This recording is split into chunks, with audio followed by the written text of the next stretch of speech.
बच्चों, कैसे हैं आप सभी? मुझे आशा है कि आप सभी अच्छे और प्रसन्न होंगे। चलिए आज हम पढ़ते हैं पाठ 11 दादी माँ।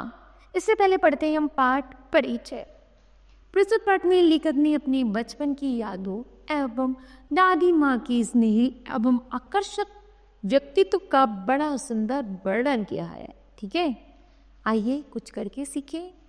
दिए गए स्थानों पर अपने परिवार के सदस्यों के नाम लिखिए। ठीक है, अब चलते हैं पाठ की तरफ, करते हैं इसकी शुरुआत।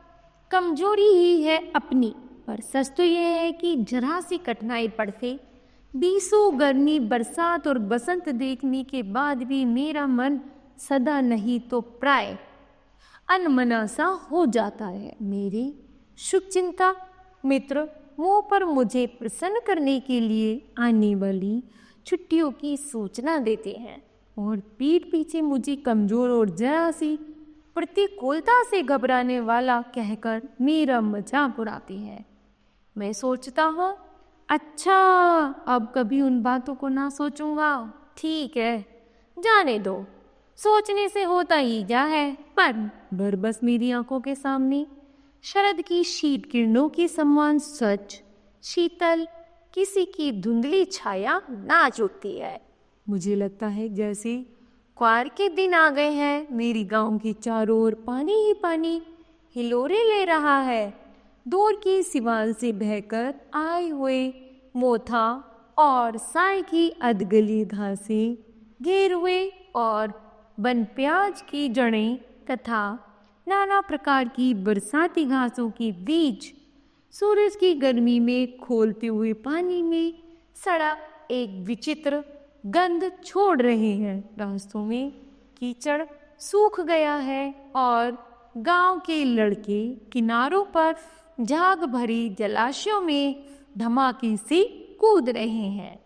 अपने अपने मौसम की अपनी अपनी बातें होती हैं। आषाढ़ में आम और जामुन ना मिले चिंता रहे, अघन में चूड़ा और गुड़ ना मिले दुख नहीं, चैत में दिनों में लाई के साथ गुड़ की पट्टी ना मिले अफसोस नहीं, पर क्वार के दिनों में इस गंधपूर्ण झाग भरे जल में कूदना न हो तो बड़ा बुरा मालूम होता है।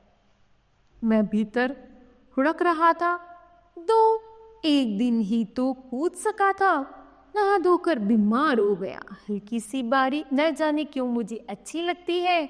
थोड़ा थोड़ा ज्वर हो, सर में साधारण दर्द और खाने के लिए दिन भर नींबू और साबु। लेकिन इस बार ऐसी चीज नहीं थी। ज्वर जो चढ़ा तो चढ़ता ही गया, रजाई पर रजाई, और उतरा रात 12 बजे के बाद। दिन में ही मैं चादर लपेटे सोया था। दादी माँ आई, शायद नहाकर आई थी। उसी झाग वाले जल में पतले दुबले स्नेह सनी शरीर पर सफेद किनारीहीन धोती, सन से सफेद बालों के सिरों पर सदैव टपके हुए जल की शीतलता। आते ही उन्होंने सर पेट छुए, आंचल की गांठ खोल किसी अदृश्य शक्तिधारी के चबूतरे की मिट्टी मुंह में डाली, माथे पर लगाई। दिन रात चारपाई के पास बैठी रहते, कभी पंखा झलती, कभी झलते हुए हाथ पैर कपड़े से सहलाती, सर पर दालचीनी का लेप करती और 20 बार छू छू कर ज्वर का अनुमान करते। हांडी में पानी आया कि नहीं, उसे पीपल की छाल से छोका कि नहीं, खिचड़ी में मूंग की दाल एकदम मिल तो गई है, कोई बीमार के घर में सीधे बाहर से आकर तो नहीं चला गया। आदि लाखों प्रश्न पूछ पूछ कर घर वालों को परेशान कर देती। दादी माँ को गवई गांव की 50 किस्म की दवाओं के नाम याद थे। गांव में कोई बीमार होता उसके पास पहुंचती और वहां भी वही काम, हाथ छूना, माथा छूना, पेट छूना, फिर वो से लेकर मलेरिया, सरसाव, निमोनिया तक का अनुमान विश्वास के साथ सुनाते। महामारी और विचूषिका के दिनों में रोज सवेरे उठकर स्नान के बाद लवंग और गुड़ मिश्रित जलधार, गूगल और धूप, सफाई कोई उनसे सीख ले। दवा में देर होती, मिश्री या शहद खत्म हो जाता, चादर या गिलाफ नहीं बदले जाते तो वो जैसे ही पागल हो जाती। बुखार तो मुझे अभी भी आता है। नौकर पानी दे जाता है। वैस महाराज अपने मन से पकाकर खिचड़ी या साबू। डॉक्टर साहब आकर नाड़ी देख जाते हैं और कुनैन मिक्सचर से की शीशी की पिटाई के डर से बुखार भाग भी जाता है। पर ना जाने क्यों ऐसा बुखार को बुलाने का ही जी नहीं होता। किशन भैया की शादी ठीक हुई। दादी माँ के उत्साह और आनंद का क्या कहना, दिन भर गायब रहते। सारा घर जैसे उन्होंने सर पर उठा लिया हो। पड़ोसिनें आती, बहुत बुलाने पर दादी माँ आती। बहन बुरा न मानना, कार परोजन का घर ठहरा। एक काम अपने हाथ से ना करूँ तो होने वाला नहीं।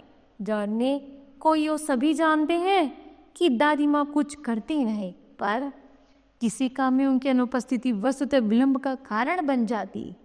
उन्हीं दिनों की बात है। एक दिन दोपहर को मैं घर लौटा। बाहरी निकसार में दादी माँ किसी पर बिगड़ रही थी। देखा पास के कोने में दुबकी रामी की चाची खड़ी है। सोना होगा धल्लो, रुपये मैसूर की आंच दे दे। तेरी आंख में तो शर्म है नहीं, मांगने के समय कैसी आई थी। पैरों पर नाक रगड़ती फिरी, किसी ने एक पाई ना दी। अब लगी है आजकल करने, फसल में दूंगी, फसल में दूंगी। अब क्या तेरी खातिर दूसरी फसल कटेगी? दूंगी मालकिन, रामी की चाची रोती हुई। दोनों हाथों से आंचल पकड़ी दादी माँ के पैरों की ओर झुकी। बिटिया की शादी है, आप दया ना करेंगे तो उस बेचारी का निस्तार कैसे होगा? हट हट, अभी नहा के आ रही हो। दादी माँ पीछे हट गए। जाने दो दादी, मैंने इस अप्रिय प्रसंग को हटाने की गरज से कहा। बेचारी गरीब है, ले लेगी कभी। चल चल चल, चला है ऐसा समझाने। मैं चुपकी से आंगन की ओर चला गया। कई दिन बीत गए, मैं इस प्रसंग को एकदम भूल सा गया। एक दिन नाश्ते में रामी की चाची मिली। वह दादी को पूतो फलो दूधो न हो का आशीर्वाद दे रही थी। मैंने पूछा क्या बात है धन्नो? चाची तू उसने डिहेबल होकर कहा, उरन हो गई बेटा। भगवान भला करे हमारी मालकिन का। कल ही आई की पीछे का सभी रुपया छोड़ दिया, ऊपर से 10 रुपये का नोट देकर बोली, देखना धन्नो, जैसी तेरी बेटी की शादी वैसी मेरी। 10-5 के लिए हंसाई ना हो, देवता है बेटा, देवता। उस रोज को बहुत डांट रही थी। मैंने पूछा, वह तो बड़े लोगों का काम है बाबू, रुपया देकर डांटे बिना तो लाभ क्या? मैं मन ही मन इस तर्क पर हंसता हुआ आगे बढ़ गया। किशन के विवाह के दिनों की बात है। विवाह के 4-5 रोज पहले से ही औरतें रात रात भर गीत गाती हैं। विवाह की रात को अभिनय भी होता है। यह प्राय एक ही कथा का हुआ करता है। उसमें विवाह से लेकर पुत्रोत्पत्ति तक के सभी दृश्य दिखाए जाते हैं। सभी पाठ औरतें ही करती हैं। मैं बीमार होने के कारण रात में ना जा सका। मेरा भाई राघव दलान में सो रहा था। वह भी बारात जाने के बाद पहुंचा था। औरतों ने उस पर आपत्ति। दादी माँ बिगड़ी, लड़के से क्या पर्दा, लड़के और ब्रह्मा का मन एक सा होता है। मुझे भी पास ही एक 4 रुपये पर चादर उड़ाकर दादी माँ ने चुपके से सुला दिया। बड़ी हंसी आ रही थी। सोचा कहीं जोर जोर से हंस दो, भेद खुल जाए तो निकल बाहर किया जाऊंगा। पर भाभी की बात पर हंसी रुक ना सकी और भंडा फोड़ हो गया। देवू की माँ ने चादर खींच ली। कहो दादी, यह कौन बच्चा सोया है? बेचारा रोता है, शायद दूध तो पिला दो। हाथापाई शुरू हुई। दादी माँ बिगड़ी, लड़के से क्यों लगती हो? सुबह रास्ते में देवू की माँ मिली। कल वाला बच्चा भाभी। मैं वहां से जोर से भागा और दादी माँ के पास जा खड़ा हुआ। वस्तुतः किसी प्रकार का अपराध हो जाने पर जब हम दादी माँ की छाया में खड़े हो जाते तो अभयदान मिल जाता। स्नेह और ममता की मूर्ति दादी माँ की एक एक बात आज कैसे कैसी मालूम होती है। परिस्थितियों का वात्य चक्र जीवन को सूखे पत्ते सा कैसे नचाता है, इसे दादी माँ खूब जानती थी। दादी की मृत्यु के पास से ही वे बहुत उदास रहती, संसार उन्हें धोखे की चट्टी मालूम होता। दादा ने उन्हें समझो धोखा दिया। वे सदा उन्हें आगे भेजकर अपने पीछे जाने की झूठी बात कहा करते गए। दादा की मृत्यु की बाद कुकुर मुत्ते की तरह बढ़ने वाले वो मेरा बगल में छुरी वाले दोस्तों की शुभ चिंता ने स्थिति और भी डावाडोल कर दी। दादा की श्राद्ध में दादी माँ की मना करने पर भी पिताजी ने जो अतुल संपत्ति व्यय की वह घर की तो थी नहीं। दादी माँ अक्सर उदास रहा करती थी। माघ के दिन थे, कड़ाके का जाड़ा पड़ रहा था, पछुए का सन्नाटा और पाले की शीत हड्डियों में घुसा पड़ता। शाम को मैंने देखा दादी माँ गीली धोती पहनी कोने वाले घर में एक संदूक पर दिया जलाए हाथ जोड़कर बैठी है। उसकी स्नेह कातर आंखों में मैंने आंसू कभी नहीं देखे थे। मैं बहुत देर तक मन मारे उनके पास बैठा रहा। उन्होंने आंखें खोली।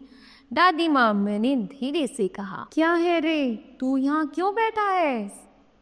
दादी माँ, एक बात पूछूं, बताओगे ना? मैंने उनकी स्नेहपूर्ण आंखों की ओर देखा। क्या है, पूछ। तुम रोती थी? दादी माँ मुस्कुराई। पागल, तूने अभी खाना भी नहीं खाया ना? चल चल चल, धोती तो बदल लो। दादी माँ, मैंने कहा। मुझे सर्दी गर्मी नहीं लगती बेटा। ते मुझे खींचती हुई रसोई में ले गई। सुबह मैंने देखा चारपाई पर बैठे पिताजी और किशन भैया मन मारे कुछ सोच रहे हैं। दूसरा चाह रही क्या है? बाबू बोले, रुपया कोई देता नहीं। कितने के तो अभी पिछले भी बाकी हैं। वे रोने से हो गए। रोता क्यों है रे? दादी माँ ने उनका माथा सहलाते हुए कहा। मैं तो अभी हूँ ही। उन्होंने संदूक खोलकर एक चमकती सी चीज निकाली। तेरे दादा ने कंगन मुझे इसी दिन के लिए पहनाया था। उनका गला भर आया। मैंने इसे पहना ने इसे सहेज कर रखती आई हूँ। यह उनकी वंश की निशानी है। उन्हें आंसू पोंछ कर कहा। पुराने लोग आगा पीछा सब सोच लेते थे बेटा। सच में मुझे दादी माँ शाप भ्रष्ट देवी से लगी। धुंधली छाया विलीन हो गई। मैंने देखा दिन काफी चढ़ाया है। पास से लंबे खजूर के पेड़ से उड़कर एक कुआ अपनी घिनौनी काली पांखें फैलाकर मेरी खिड़की पर बैठ गया। हाथ में अब भी किशन भैया का पत्र कांप रहा है। काली चींटियां सी कतारें धूमिल हो रही हैं। आंखों पर विश्वास नहीं होता। मन बार बार अपने से ही पूछ बैठता है, क्या सचमुच दादी माँ नहीं रही? तो बताओ बच्चों, आपने इस पाठ से क्या सीखा? हमने सीखा कि हमें कठिन परिस्थितियों में कैसे सामना करना है। अपने अनुभवी व्यक्तियों से सीखना चाहिए। नंबर 2, हमें अपने बड़ों की बातें हमेशा माननी चाहिए। ठीक है, तो मुझे आशा है आपको यह पाठ समझ आया होगा। धन्यवाद।